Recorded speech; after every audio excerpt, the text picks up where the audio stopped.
Hi,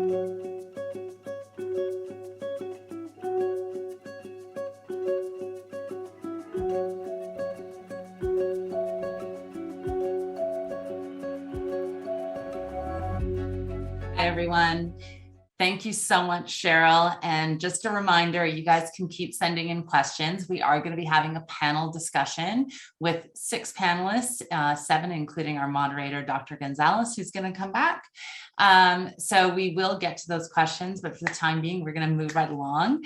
And it's a little awkward for me because I have to introduce myself. So I am Dr. Elisabeth Saxton. I'm a clinical psychologist by training. For the most part, though, I develop programming for interdisciplinary treatment of chronic pain and psychological trauma. I am the National Director of Mental Health Services for CBI Health, which is a rehab company across Canada. So I'm going to be talking today about 10 things that you can get out of seeing a psychologist to support you with osteoarthritis.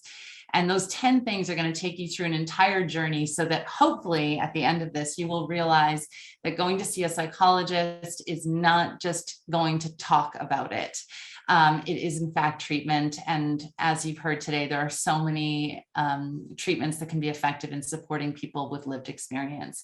So number one, we are going to invite you to talk about it. You are going to come into this place where you are given permission to not only make it entirely about you, but to feel completely not judged. So one of the most important things about coming to see a psychologist or mental health professional is zero judgment, and it gets to be entirely about you. So to have that space is pretty unique.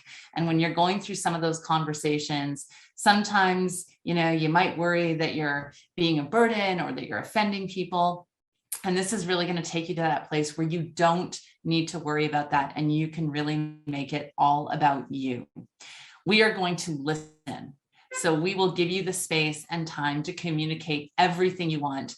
I know a lot of people might feel sometimes like, oh, I'm all over the place. That's okay. You can be all over the place.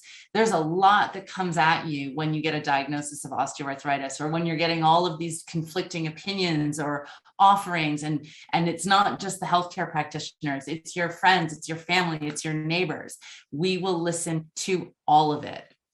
Number 3, we are going to collect data. So we will be asking you questions about your pain, about your sleep, about your social life, about your psychosocial stressors, your family, all these different areas of functioning to get a picture of your biopsychosocial model.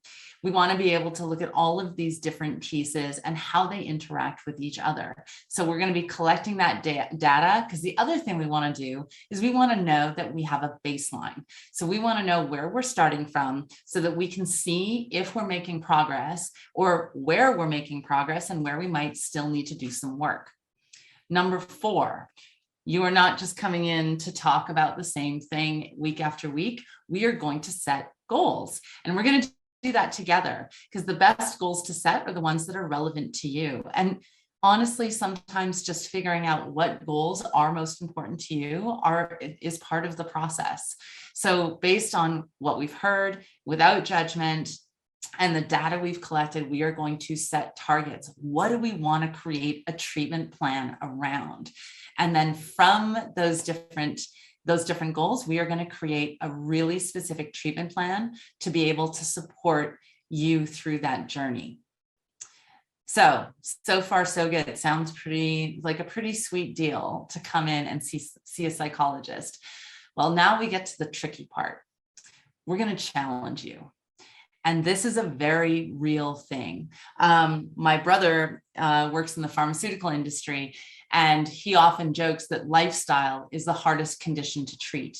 And one of the things that we have talked about today is everything from exercise to activities of daily living to learning to do things and eat differently. All of those are really big challenges. And when you are struggling to make those behavior changes, to shift how you've done things for years, it takes someone who's going to be non-judgmental, but we're going to challenge you. So psychologists will bring that ability to say, well, wait a second, why do you think this hasn't shifted yet? Or so you were given this information, what's stopping you from following that? And as part of that, we're not just going to challenge you just to be difficult. We're not just going to pick a fight with you.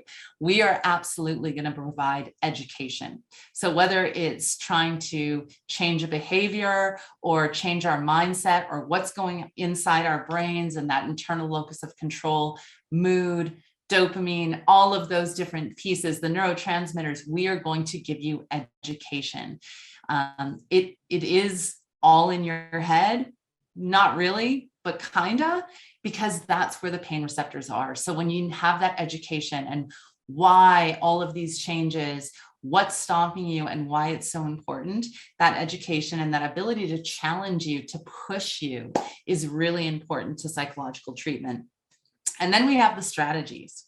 So number 6 is pain management strategies. When you look at the evidence behind how to address people with persistent pain, including people that struggle with acute or persistent pain from osteoarthritis, psychological treatments are incredibly powerful. They can be as effective in terms of pain management as medication. So it is not for nothing. So some of those pain management strategies might be around mindfulness, breathing, progressive muscle relaxation. There's a ton of different strategies that might be useful, and you can try those in session, because honestly, being told to go and do something is not easy. Being able to do it with someone and have them say, okay, how was it before? How are you now?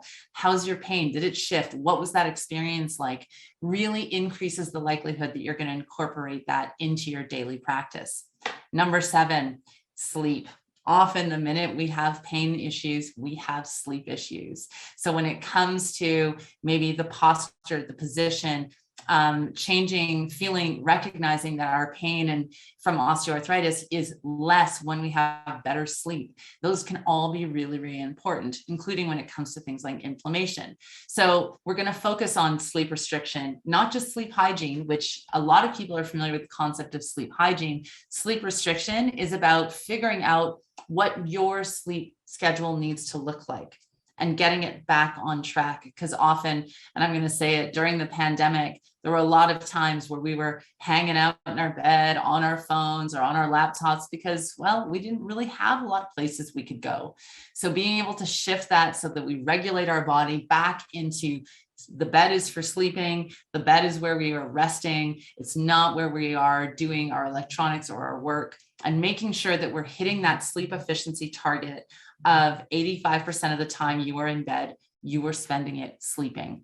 So psychologists can help you work to get back to that sweet spot of having a really solid sleep. Number 8 is about function. It's going to be behaviorally based. So interventions with psychologists do need to be based on wanting to hopefully see some behaviors change. That's how you're going to know this was a good use of my time. It's not helpful to any healthcare practitioner. We all went into this to see people get better and be better. We didn't go into this just so that we could feel good. We want our clients and our patients to be able to make those positive changes. And that's what's really invigorating and rejuvenating for us. So being able to see that shift in function.